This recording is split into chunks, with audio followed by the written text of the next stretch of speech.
नमस्कार विद्यार्थी मित्रांनो, तुमचं आर.के.जी. अकॅडमी या यूट्यूब चॅनलमध्ये सर्वांचे स्वागत आहे. तर आज एक इम्पॉर्टंट माहिती सांगणार आहोत. यासाठी व्हिडिओ शेवटपर्यंत पाहायचा आहे. व्हिडिओ आवडल्यास व्हिडिओला लाईक आणि चॅनलला सबस्क्राईब करायचं आहे. चला तर व्हिडिओला सुरुवात करूया. 1 ऑगस्टपासून आधार कार्डवर नवीन नियम लागू. केंद्र सरकारचा मोठा निर्णय.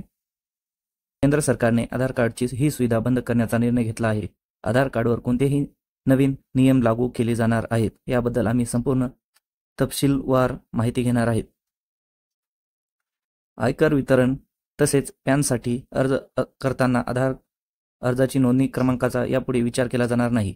हा नियम ऑगस्टपासून लागू होणार आहे. केंद्र सरकारने ही सुविधा बंद करण्याचा निर्णय घेतला आहे.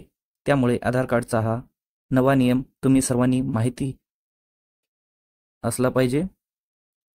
यापूर्वी आयकर वितरण किंवा पॅन कार्डसाठी ऑनलाईन अर्ज करताना आधार अर्ज नोंदणी क्रमांक प्रदान करण्याचा पर्याय उपलब्ध होतो.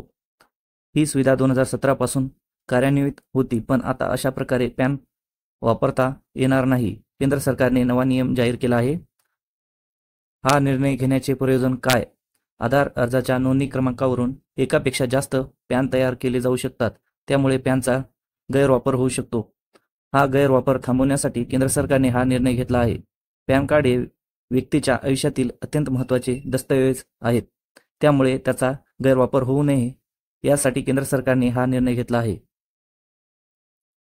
आधार आणि आधार नोंदणी क्रमांकामध्ये काय फरक आहेत? आधार कार्डचा आधार क्रमांक हा 12 अंकी क्रमांकाचा असतो, तर आधार नोंदणी क्रमांक हा 14 अंकी क्रमांक आहे.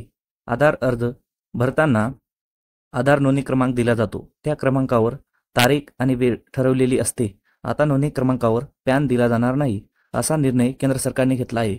जर तुम्हाला हा व्हिडिओ आवडला असेल तर व्हिडिओला लाईक आणि चॅनलला सबस्क्राईब करायचं आहे.